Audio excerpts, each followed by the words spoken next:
It was just after 6 a.m. on a gray Tuesday morning when a prison guard at HMP Wakefield slid open the hatch to cell 21B.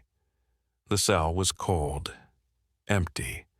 A thin mattress lay perfectly made, the stainless steel sink still dripping, and on the concrete wall, a faint trace of something written then wiped away. No alarms had been tripped, no locks tampered with, no cameras blinked. In the heart of one of Britain's most secure prisons, a man the British government had spent millions to hide had simply vanished. His name was Viktor Orlov, or, at least, that's the name MI6 gave him. To Moscow, he was Sergei Karpov, a mid-level intelligence officer stationed in London in the early 2000s. Clean-cut, invisible, fluent in 7 languages, with a quiet gift for not being remembered.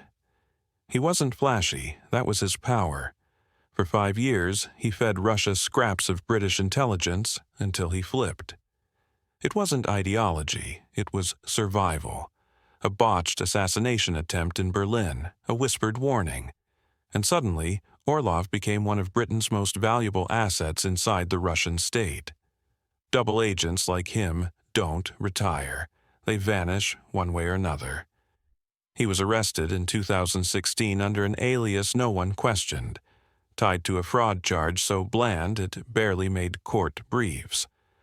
The trial was closed. The sentence, 27 years. The real reason, of course, was containment. He knew too much. About Russian infiltration networks, about Western counterintelligence weaknesses, about names. Names still active today. Wakefield is a fortress.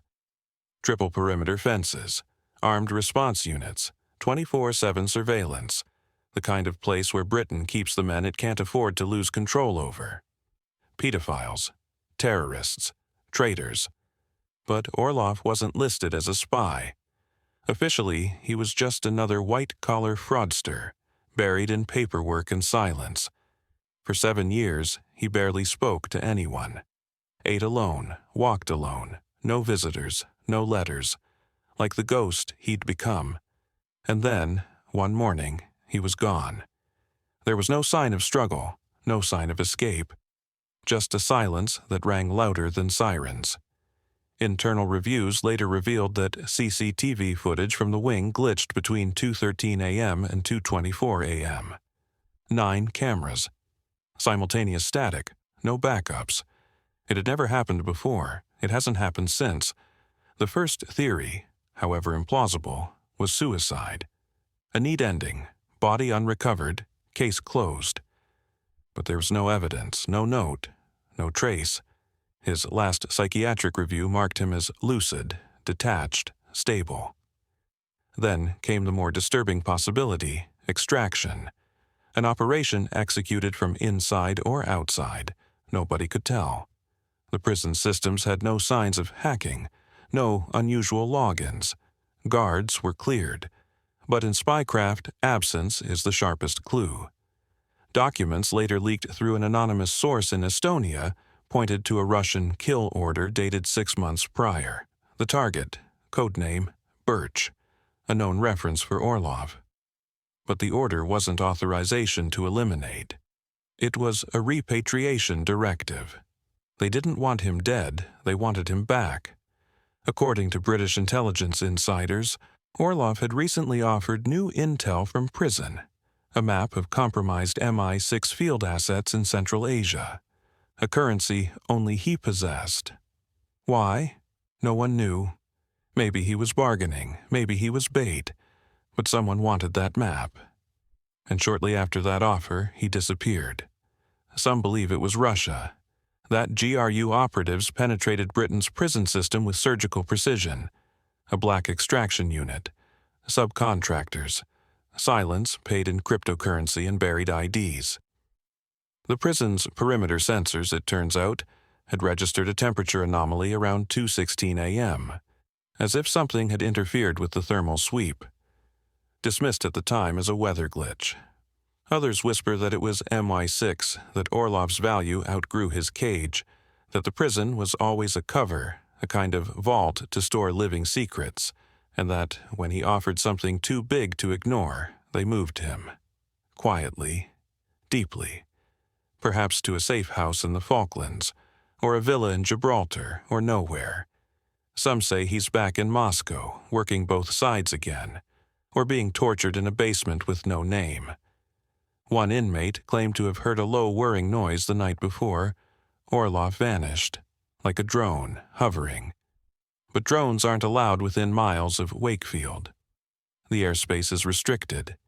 Yet 2 amateur aviation enthusiasts, scanning radio frequencies from a van outside the city that same night, picked up an encrypted burst at 2:15 a.m., lasting just seconds. It didn't match UK military frequencies, and it never appeared again. Then there's the ink, the faded writing on the wall. Forensic imaging revealed 5 words written in Russian. "Only the dead are loyal." A KGB proverb, half warning, half prophecy. It had been erased hastily but not completely, as if someone wanted it found. Weeks after his disappearance, the UK government issued no public statement, no alert, no manhunt. Inquiries were silenced. Reporters who dug too deep were met with sudden editorial shifts. One article on a fringe blog made it online for less than an hour before being pulled under threat of national security laws. A screenshot survives. The headline, "The Spy Who Wasn't There." In Moscow, no celebration, no parades, no leaks. Silence, the kind of silence Russia reserves for operations that are still in play.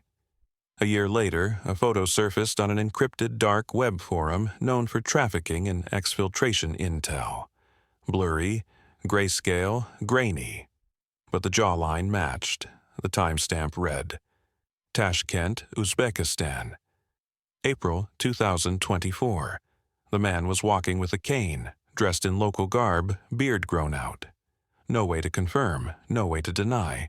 The photo was removed within 12 minutes. What remains are questions. If Orlov escaped, how? If he was taken, by whom? If he's alive, where? The prison guard who found his empty cell later resigned, moved abroad, refused all interviews. A final remark, reportedly made to a friend, echoes louder than any official line. He didn't escape, he was erased. Erased, not in the sense of death, but as if history itself had been rewritten to remove him. No fingerprints, no trail, just the vacuum left by a man who knew too much, and chose the one thing a spy is never allowed: freedom. In the end, maybe Orlov was always writing his own ending, not a defection, not a betrayal, but a disappearance. The perfect, final move of a man trained to live in the shadows. A vanishing act so clean, so surgical, it turned Britain's most secure prison into an open door. And in a world of eyes, cameras, sensors, and satellites, he reminded everyone watching that the greatest escape is the one you never see.